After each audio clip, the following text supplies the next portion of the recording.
안녕하세요. 책 읽어주는 남자 채널 북스입니다. 오늘 소개해드릴 책은 젊은 느티나무라는 제목의 책이고요. 저자는 강신재입니다. 예전에 가을동화라는 드라마가 있었습니다. 시청률이 40% 정도 되는 아주 압도적인 인기를 끈 드라마였습니다. 2000년도에 방영한 드라마니까 거의 24년, 25년 전 드라마죠. 그럼에도 여전히 수많은 대사들이 아직도 회자되고 패러디가 되는 그런 정도로 인기가 좋은 드라마였습니다. 특히 원빈과 송혜교의 대화 중에 사랑, 웃기지 마, 이젠 돈으로 사겠어, 얼마면 돼, 얼마면 되겠어, 뭐 이런 류의 대사는 요즘 코미디에서도 단골 패러디 소재죠. 아직까지도. 이 드라마가 파격적이었던 건 금지된 남매의 사랑을 다루고 있었기 때문입니다. 물론 병원에서 아기가 뒤바뀌어서 사실은 남매가 아니었다, 뭐 이런 설정이기는 하지만 여전히 파격적인 주제죠. 그런데 이미 1970년대에 이와 아주 비슷한 주제를 다룬 한국 문학이 있었습니다. 바로 배다른 남매의 사랑을 다룬 이 소설 젊은 느티나무입니다. 앞서 이야기한 가을동화의 성공 요인 중에 하나는 분명히 그 자극적인 요소, 막장 드라마 같은 그런 자극적인 요소가 한몫했다고 볼 수 있습니다. 남매인 줄 알았는데 사실은 남매가 아니었다. 그걸 알고 나니 눌러왔던 그 참아왔던 감정이 불타오른다. 뭐 출생의 비밀로 인한 한때는 남매였던 이들의 사랑, 뭐 이제 이런 이야기가 굉장히 자극적이죠. 거기에다가 불치병에 걸린 여주인공, 교통사고, 뭐 이런 자극적인 요소들이 가득했습니다. 막장 드라마다라고 욕을 할지언정 사람들은 이런 이야기를 재미있어 합니다. 그래서 시청률 40%라는 기록적인 시청률이 나왔고, 바로 이 소설 젊은 느티나무가 또 그렇습니다. 이 이야기의 주인공은 오빠 현규와 여동생 수키입니다. 특히 이야기를 이끌어가는 화자는 여동생인 윤수키입니다. 수키의 성은 윤이지만 아버지에 대한 기억은 전혀 없습니다. 언젠가 나중에 그 아버지는 돌아가셨다, 이런 이야기를 전해 들었을 뿐입니다. 그런 어머니가 재혼을 합니다. 수키가 무슈리라고 부르는 어떤 남자와 재혼을 하게 됩니다. 그리고 그 무슈리라는 새아빠에게는 수키 자신보다 2-3살 정도 더 나이가 많은 아들이 있었습니다. 이를테면 배다른 오빠가 생기게 된 겁니다. 본문 중에서 제가 이 부분을 발췌해서 읽어봐 드리겠습니다. 그러나 나는 그의 혈족은 아니다. 현규와도 마찬가지다. 그와 나는 그런 의미에서는 순전한 타인이다. 21살의 남성이고 18살의 계집아이라는 것이 진실의 전부이다. 왜 나는 이 일을 그대로 알아서는 안 되는가? 나는 그를 영원히 아무에게도 주기 싫다. 그리고 나 자신을 다른 누구에게도 바치고 싶지도 않다. 그리고 우리를 비끄러매는 형식이 결코 온유이라는 것이 되어서는 안 될 것을 알고 있다. 네, 이런 부분입니다. 굉장히 자극적이죠. 1970년대 거의 한 60년 전 이야기인데 굉장히 셉니다. 이야기가.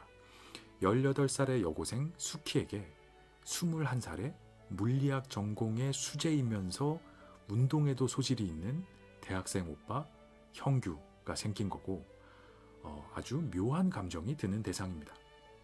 오빠가 괜히 자기 방에 와서 간식을 챙겨달라고 한다거나 뭐 약을 좀 발라달라고 한다, 이런 것들이 온누이로서의 감정이 아닌 어떤 묘한 희열이 들게 하는 그런 감정을 들게 합니다. 자꾸 또 약수터에서 물을 떠서 자기가 마시던 거를 입에 대준다거나 뭐 그 물바가지로 오빠가 그대로 물을 마시는 것을 보면서 또 역시 묘한 감정이 생깁니다. 기쁨이 솟아나고 묘한 기분이 듭니다.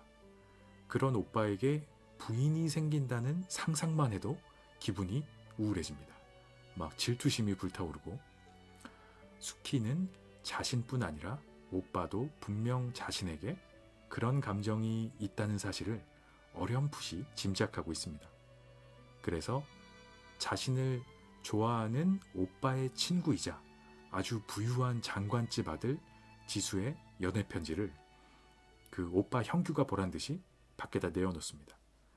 형규도 좀 질투를 느꼈으면 하는 그런 마음에서 연애 편지를 그렇게 내놨는데, 그 작전이 아주 적중합니다. 질투심에 불타오르는 형규가 수키의 뺨을 올려 붙입니다. 본문 중에서 이 부분을 읽어드리겠습니다. 뜻밖에도 거기에는 현규가 이쪽을 보며 서 있었다. 내가 없을 때 그렇게 들어오는 일이 없는 그라에서 놀란 것은 아니었다. 그는 몹시 화를 낸 얼굴을 하고 있었다. 너무나 맹렬한 기세에 나는 주춤한 채 어떻게 할지는 모르고 있었다. 어딜 갔다 왔어? 낮은 목소리에 힘을 주고 말한다. 편지를 거기 둔 것은 나 읽으라는 친절인가? 네, 이런 부분이 있습니다. 좀 오글오글하죠, 대사가. 옛날 말투라서. 이 아슬아슬한 로맨스의 끝이 어떻게 될지는 작품을 직접 읽어보시기를 추천드립니다. 아주 그 짧은 단편이기 때문에 한 15분이면 읽을 수 있는 아주 짧은 단편이라 꼭 한번 읽어보시기를 추천드리고요. 재미있습니다. 그 가을 동화가 굉장히 떠오르는 그런 이야기고, 새드 엔딩이라고는 할 수 없을 것 같고 해피 엔딩에 가깝기는 하지만 그 당시의 정서로서는 꽤나 파격적인 엔딩이고 제안이지 않았나, 이런 생각을 해보고요. 이 마지막 부분에서 이 단편의 제목인 젊은 느티나무가 등장합니다. 이 이야기는 그 소재로서도 많은 후대 작품에 영향을 주었지만 또 명대사가 많기로도 유명합니다. 이를테면 방금 제가 읽어드린 그 현규가 수키에게 온 자신의 친구 지수의 연애 편지를 보고 질투심이 빵 터져서 수키에게 던진 편지를 거기 둔 것은 나 읽으라는 친절인가? 이런 라는 문장은 뭐뭐한 것은 뭐뭐하라는 친절인가? 라는 식으로 많은 패러디가 되었고 또 오마주가 되었습니다. 좀 오글거리죠, 대사가. 그리고 이 단편의 첫 문장 또한 굉장히 유명합니다. 제가 잠시 뒤에 아마 그 본문을 좀 읽어드릴 것 같긴 한데, 이 부분을 그에게서는 언제나 비누 냄새가 난다 라는 문장인데 어디선가 들어본 듯한 문장일 듯합니다. 이 작품 이후로 비누 냄새라는 표현이 굉장히 유행을 했다고 합니다. 그 본문 중에서 이 부분을 한번 읽어봐 드리겠습니다. 그에게서는 언제나 비누 냄새가 난다. 아니, 그렇지는 않다. 언제나라고는 할 수 없다. 그가 학교에서 돌아와 욕실로 뛰어가서 물을 뒤집어 쓰고 나오는 때이면 비누 냄새가 난다. 나는 책상 앞에 돌아앉아서 꼼짝도 하지 않고 있더라도 그가 가까이 오는 것을, 그의 표정이나 기분까지라도 넉넉히 미리 알아차릴 수 있다. 네, 이런 부분입니다. 이 단편의 가장 앞부분인데 그에게서는 언제나 비누 냄새가 난다. 이런 문장으로 시작합니다. 한 30페이지, 전체 분량이 한 30여 페이지 정도의 길지 않은 분량인데 굉장히 강렬한 잔상을 주는 이야기입니다. 한번 꼭 읽어보시기를 추천드리는 그런 작품입니다. 젊은 느티나무, 강신재 지음. 1. 그에게서는 언제나 비누 냄새가 난다. 아니, 그렇지는 않다. 언제나라고는 할 수 없다. 그가 학교에서 돌아와 욕실로 뛰어가서 물을 뒤집어 쓰고 나오는 때면 비누 냄새가 난다. 나는 책상 앞에 돌아앉아서 꼼짝도 하지 않고 있더라도 그가 가까이 오는 것을, 그의 표정이나 기분까지라도 넉넉히 미리 알아차릴 수 있다. 티셔츠로 갈아입은 그는 성큼성큼 내 방으로 걸어 들어와 아무렇게나 안락 의자에 주저앉든가 창가에 팔꿈치를 짚고 서면서 나에게 방긋 웃어 보인다. 무얼해? 대개 이런 소리를 던진다. 그런 때에 그에게서 비누 냄새가 난다. 그리고 나는 나에게 가장 슬프고 괴로운 시간이 다가온 것을 깨닫는다. 엷은 비누의 향료와 함께 가슴 속으로 저릿한 것이 퍼져나간다. 이런 말을 하고 싶었던 것이다. 뭐래? 하고 한마디를 던져놓고는 그는 을에 눈을 좀 더 커다랗게 뜨면서 내 얼굴을 건너다 본다. 그 눈동자는 내 표정을 살피려는 것 같기도 하고 어쩌면 그보다도 나에게 쾌활하게 웃고 떠들라고 권하고 있는 것 같기도 하다. 또 어쩌면 단순히 그 자신의 명랑한 기분을 나타내고 있는 것에 불과한지도 모른다. 어느 편일까? 나는 나의 슬픔과 괴로움과 있는 대로의 지혜를 일점에 응집시켜 이 순간 그의 눈 속을 응시하지 않을 수 없다. 나는 알고 싶은 것이다. 그의 눈 속에 과연 내가 무엇으로 비치는가?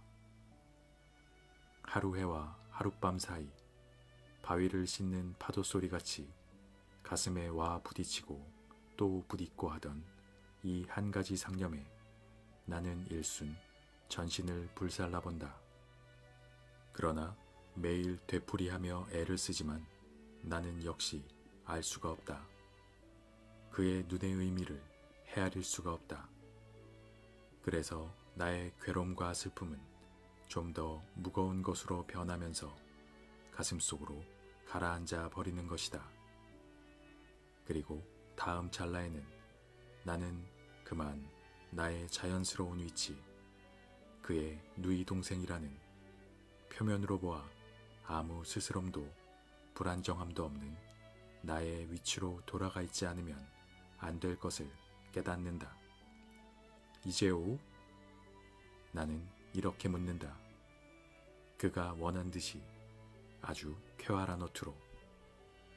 이 경우에 어색하게 군다는 것이 얼마만한 추태인가를 나는 알고 있다. 내 목소리를 듣고는 그도 무언지 마음 놓았다는 듯이 고단해 죽겠어. 뭐 먹을 것 좀 안 줄래? 두 다리를 쭉 뻗고 기지개를 켜면서 대답을 한다. 성화라니까. 영작 숙제가 막 멋지게 쓰여져 나가는 판인데. 나는 그렇게 투덜거려 보이면서 책상 앞에서 물러난다. 어디 구경 좀 해. 여류 작가가 될 가망이 있는가 없는가 보아줄게. 그는 손을 내밀며 몸까지 앞으로 썩하니 기울인다. 어머나 싫어. 나는 노트를 다른 책들 밑에다 잘 감추어 놓은 후 아래층으로 내려가서 냉장고 문을 연다. 뽀얗게 얼음을 내뿜은 코카콜라와 크래커, 치즈 따위를 쟁반에 집어 얹으면서 내 가슴은 비밀스러운 즐거움으로 높다랗게 고동치기 시작한다. 그는 왜 늘 내 방에 와서 먹을 것을 달라고 할까? 언제나 냉장고 앞을 그냥 지나버리고는 나에게 와서 달라고 조른다.